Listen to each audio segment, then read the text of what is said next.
আপনার কি মনে হয় ২৪ ঘন্টা এখন আর যথেষ্ট নয়? বছর চলে যাচ্ছে মাসের মতো, আর মাস সপ্তাহের মতো। আসলে কি ঘটছে আমাদের চারপাশে? এগুলো কি শুধুই ঘটনা, নাকি কোনো কিছুর ইঙ্গিত? আমি যদি বলি, বর্তমান সময়ের খবরের কাগজের হেডলাইনগুলো আসলে ১৪০০ বছর আগেই লেখা হয়ে গিয়েছিল। সপ্তম শতাব্দীর একজন মানুষ কিভাবে আমাদের আজকের বাস্তবতাকে এত নিখুঁতভাবে ভবিষ্যৎবাণী করলেন? ২০২৫ সাল। খবরটি হয়তো আপনার নজরে এসেছে। মধ্যপ্রাচ্যের কোনো এক মরুভূমিতে বিশ্বের সবচেয়ে উঁচু ভবন তৈরির প্রতিযোগিতা, অথবা এক বছরেই বিশ্বজুড়ে রেকর্ড পরিমাণ ভূমিকম্পের পরিসংখ্যান। মনে হতে পারে এগুলো শুধু উন্নয়ন বা প্রাকৃতিক ঘটনা, কিন্তু ১৪০০ বছর আগে মরুভূমির বালুকা বেলায় দাঁড়িয়ে একজন মহামানব সাল্লাল্লাহু আলাইহি ওয়াসাল্লাম এমন এক সময়ের কথা বলেছিলেন যা আজকের এই হেডলাইনগুলোর সাথে হুবহু মিলে যায়। এগুলো কোনো কাকতালীয় ঘটনা নয়, এগুলো হচ্ছে কিয়ামতের ছোট লক্ষণ, মাইনর সাইন্স। এই ছোট লক্ষণগুলো বৃষ্টির ফোঁটার মতো একের পর এক আমাদের সমাজে ঘটে চলেছে।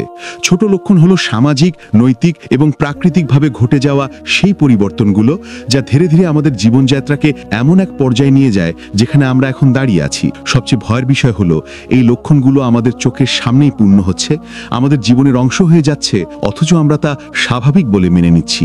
পর্দা সরছে, কিন্তু আমরা কি তা দেখতে পাচ্ছি? নবীজি ভবিষ্যৎবাণী করেছিলেন এমন এক সময় যখন মানুষের কাছে হারামে লিপ্ত হওয়া সহজ হবে আর হালাল হবে কঠিন। আজকে সমাজের দিকে তাকান, ব্যভিচার, মাদক এবং অনৈতিকতা এখন আর গোপনে নয়, বরং গর্বের সাথে লাইফস্টাইল হিসেবে প্রদর্শিত হচ্ছে। পারিবারিক ভাঙন, পারিবারিক কাঠামোতেও এসেছে বিস্ময়কর পরিবর্তন। সন্তান তার মা বাবাকে সম্মান করার বদলে তাদের ভৃত্যের মতো ব্যবহার করছে। কিয়ামতের আলামত হলো যখন দাসী তার মনিবকে প্রসব করবে, অর্থাৎ সন্তান মায়ের সাথে এমন আচরণ করবে যেন সে মায়ের মনিব বা প্রভু। সাহি মুসলিম। ৮, সন্তান তার পিতামাতাকে বোঝা মনে করছে, বয়োজ্যেষ্ঠদের প্রতি সম্মান হারিয়ে যাচ্ছে। পারিবারিক মায়া বা আত্মীয়তার বন্ধন, সিলাহুর রাহেম, আজ সোশ্যাল মিডিয়া স্ট্যাটাসেই সীমাবদ্ধ। অট্টালিকার প্রতিযোগিতা। তুমি যখন দেখবে খালি পা, উলঙ্গ, দরিদ্র মেষপালকরা উঁচু উঁচু দালান কোঠা তৈরির প্রতিযোগিতায় লিপ্ত হয়েছে। সাহি মুসলিম ৮ এবং সাহি বুখারি ৫০।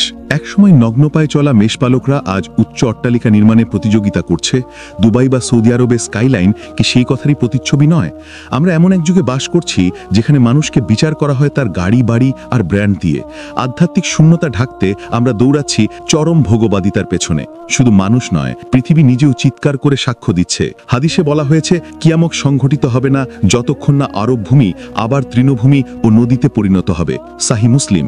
সাম্প্রতিক সময়ে আরব দেশগুলোর মরুভূমিতে তুষারপাত আর সবুজের সমারোহ কি আমাদের ভাবিয়ে তোলে না? অন্যদিকে পৃথিবীর অন্য প্রান্তে পানির সংকট বেড়েই চলেছে, নদী ও জল সংকট। ততদিন পর্যন্ত কিয়ামত প্রতিষ্ঠিত হবে না যতদিন না ফোরাত নদী থেকে একটি স্বর্ণের পাহাড় বের হবে। মানুষরা এটি অধিকার করার জন্য যুদ্ধে লিপ্ত হবে।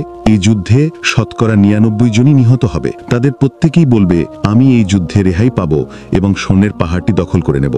বুখারী অধ্যায় কিতাবুল ফিতান। ফুরাত নদীর পানি শুকিয়ে যাওয়া এবং সেখান থেকে স্বর্ণের পাহাড় তথা খনিজ সম্পদ নিয়ে বিবাদ, এই সতর্কবাণী আজ ভূ রাজনীতির টেবিলে স্পষ্টই। সময় সংকোচন।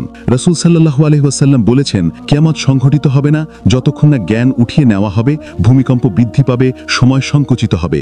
মুসলিম হাদিস নম্বর 2677। বছর চলে যাচ্ছে মাসের মতো, মাস সপ্তাহের মতো, আর সপ্তাহ দিনের মতো। প্রযুক্তির এই যুগে আমাদের হাতে সময় নেই, বরকত নেই। ২৪ ঘন্টা যেন নিমিষেই শেষ হয়ে যাচ্ছে। প্রকৃতি তার ভারসাম্য হারাচ্ছে, যা ইঙ্গিত দিচ্ছে এক মহাপ্রলয়ের। আমরা বাস করছি তথ্যের যুগে, আঙুলের ডগায় পৃথিবীর সব জ্ঞান। কিন্তু হাদিসে বলা হয়েছে, লেখালেখির প্রসার ঘটবে কিন্তু প্রকৃত জ্ঞান উঠিয়ে যাবে। আজকের ডিজিটাল বাস্তবতা দেখুন। এআই বা এআই দিয়ে তৈরি ডিপফেক ভিডিওর মাধ্যমে সত্য ও মিথ্যার পার্থক্য মুছে যাচ্ছে। মিথ্যা তথ্যের ফিতনা। সোশ্যাল মিডিয়ায় মুহূর্তের মধ্যে গুজব ছড়িয়ে পড়ছে। দাজ্জালের আগমনের আগে এই মিথ্যা বা ডিসেপশনের রাজত্ব কায়েল হওয়া কি তারই প্রস্তুতি নয়? ভণ্ডদের উত্থান। নিজেকে নবী দাবি করা বা ধর্মের নামে অদ্ভুত সব গোষ্ঠী বা উপদল তৈরি করা লোকদের সংখ্যা আজ উদ্বেগজনক। তথ্য আছে কিন্তু সত্য নেই, জ্ঞান আছে কিন্তু প্রজ্ঞা নেই। এই ফিতনার যুগে সত্যের উপর টিকে থাকা হাতের মুঠোয় জ্বলন্ত কয়লা রাখার মতো কঠিন। লক্ষণগুলো স্পষ্ট। কিয়ামতের এই ছোট আলামতগুলো আমাদের ভয়ের জন্য নয়, বরং সতর্কতার জন্য বলা হয়েছে। এখন প্রশ্ন হলো, আপনার প্রস্তুতি কতটুকু? আল্লাহ আমাদের সঠিক পথে চলার তৌফিক দান করুন। আর ভিডিওটি ভালো লাগলে লাইক, কমেন্ট ও সাবস্ক্রাইব করুন।